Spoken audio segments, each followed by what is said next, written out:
Eto na! Nagpaparamdam na naman ang ating Mahiwagang Burnay!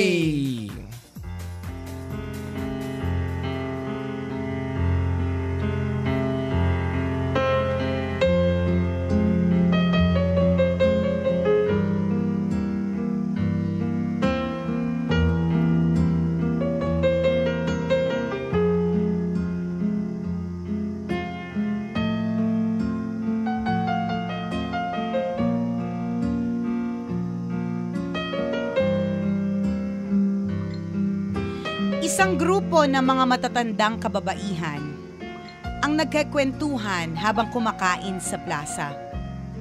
Ganadong-ganado silang pinag-uusapan ang tungkol sa kanilang mga anak.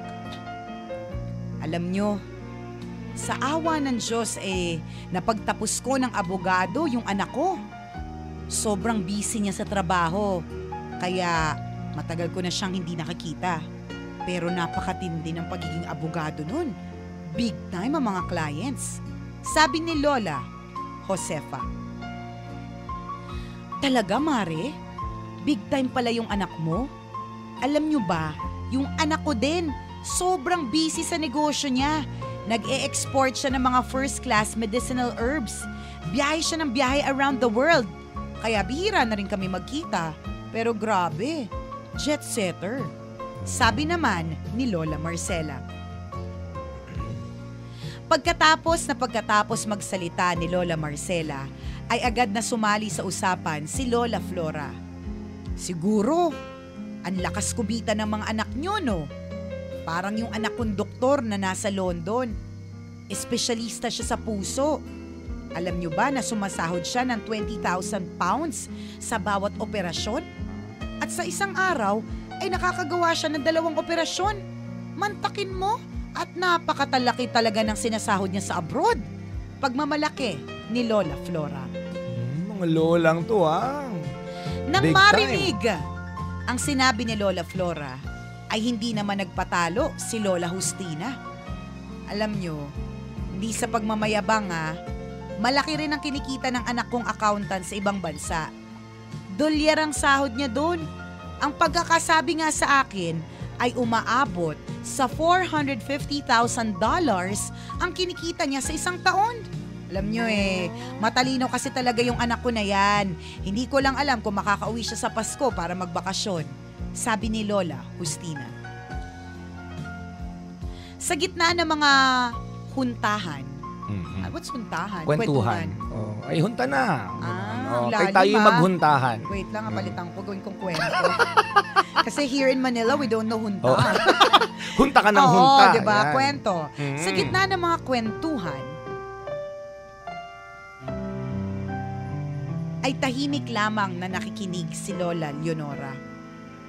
Ang totoo ay bilib na bilib siya sa mga ikinikwento ng kanyang mga amiga.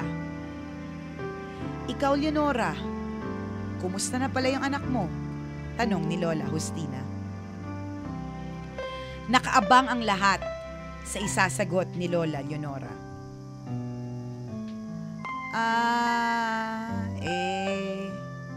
Wala akong masasabi sa anak kong si Christopher. Napakabait na bata. Katunayan susunduin niya ako ngayon dito, sabi ni Lola Leonora. Susunduin ka? Bakit? San ba kayo pupunta? Muling tanong ni Lola Justina. Di ko nga alam Sorpresa daw. Ewan ko ba sa batang yun? Gusto niya na lagi akong nakabuntot sa kanya saan man niya maisipang pumasyal. Sagot ni Lola Leonora. Maya-maya ay may bumusinang sasakyan at gumarahe sa may harapan ng plaza. Oh, ayan na pala ang anak ko. Sige, maiwan ko muna kayo Ituloy niyo na lang ang kwentuhan. Masayang sabi ni Lola Leonora. Mama! Namiss kita! Oh, nadala mo ba yung swimsuit mo? Excited na yung mga apo mo na makasama ka sa beach. Halika na at gusto nila na ikaw ang katabi nila sa sasakyan, sabi ni Christopher sa kanyang ina. Natulala ang mga kasamahan ni Lola Leonora sa kanilang nakita. Hindi nila maiwasan ang mainggit sa mag-ina na masayang magkasama sa kabila ng simpleng estado sa buhay. Ang mga anak ni na Lola Josefa, Lola Flora, at Lola Justina ay may magagandang karera at malaking kita. Subalit nakakalungkot na bihira lamang silang makadalaw sa kanilang mga ina. Tunay nga na hindi kayang tapatan ng anumang uri ng kayamanan ang panahon na kaya mong ilaan sa iyong mahal na magulang.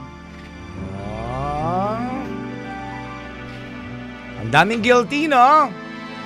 Ang daming boom sa pool. Sabi ng mga tao, panis pa rin. hindi siya doktor. Hindi siya abogado. Correct. Hindi siya kumikita ng $450,000. Diba? O ano ngayon kung magsiswimming kayo? Di, pero ang daming hugot ng kwento, Oo no? naman. Na parang, no? In the end, family first. Totoo yan, quality time with your family, with your loved ones, mga kaibigan. Alam natin, hindi naman natin sinasabi na masama ang maging subsub sa trabaho. Correct. Hindi natin diba? sinasabi yun, ha? Correct, na talagang lahat naman tayo gustong kumita ng malaki para maibigay ang pangangailangan ng ating family.